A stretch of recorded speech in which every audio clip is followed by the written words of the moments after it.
છે। આઈસીઆઈસીઆઈ બેંકની મોટી જાહેરાત સામે આવી છે। બચત ખાતામાં મિનિમમ 50,000 રૂપિયાનું બેલેન્સ રાખવું પડશે।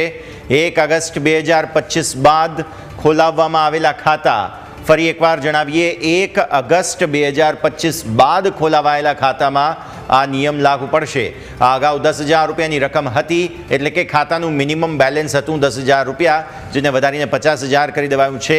ગ્રામ્ય વિસ્તારના ખાતામાં 10,000 રૂપિયાની રકમ હોવી જરૂરી રાખવામાં આવી છે, પરંતુ શહેરી વિસ્તારમાં તે રકમ 50,000 કરી દેવાઈ છે। નિયત કરેલા કરતાં ઓછી રકમ હશે તો બેંક ચાર્જ ફટકારી શકે છે।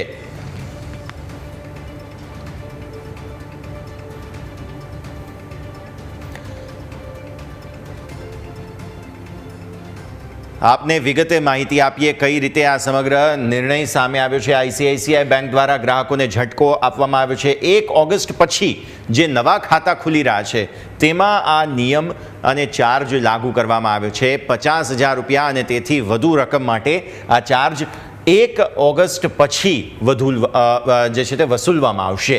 તો જે નવા ખાતેદારો છે મેટ્રો અને શહેરી વિસ્તારોમાં તે નિયમ 50,000નો રહેશે, મિનિમમ બેલેન્સ કહેવામાં આવે છે આને, અને મેટ્રો તથા શહેરી વિસ્તારમાં તે રકમ 10,000 રૂપિયા રાખવામાં આવેલી છે।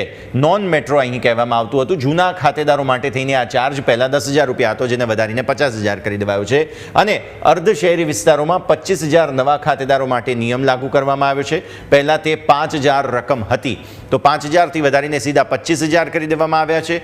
અને બીજી તરફ જે શહેરી વિસ્તારો છે તેના માટે, મેટ્રો શહેરો માટે થઈને તે રકમને 50,000માં પરિવર્તિત કરી દેવામાં આવી છે।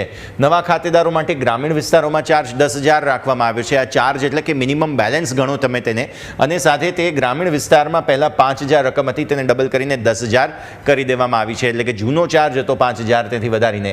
એટલે આઈસીઆઈસીઆઈ બેંક દ્વારા આ બહુ મોટો ઝટકો આપવામાં આવ્યો છે, તથા મિનિમમ બેલેન્સ જે લોકો નહીં રાખે તેને 6% સુધીનો રકમનો દંડ અથવા 500 રૂપિયા આ નિયમ હવે રાખવામાં આવ્યો છે।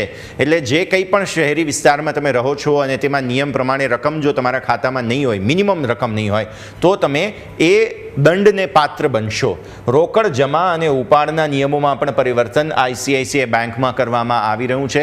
એટલે હવે આ બહુ જ અઘરા નિયમો હવે આઈસીઆઈસીઆઈ બેંકે બનાવી દીધા છે, અને ખાતેદારો માટેના નિયમોમાં માત્ર 3 વખત જ તમે રોકડ ફ્રીમાં જમા કરી શકશો, ત્યાર પછી 150 રૂપિયાનો ચાર્જ લાગુ પડશે। એટલે કે રોકડ જમા કરવા જાઓ તો પણ 3 વખત પછી ચાર્જ લાગશે, અને રોકડ તમે ઉપાડવા જાઓ છો તો પણ તમે ચાર્જ ભરવો પડશે। 1 મહિનામાં માત્ર 1 લાખ રૂપિયા સુધીની જ રકમ તમે જમા કરાવી શકશો। જો તે પછીની રકમ તમે જમા કરાવો છો તો તમારે ચાર્જ ચૂકવવો પડશે।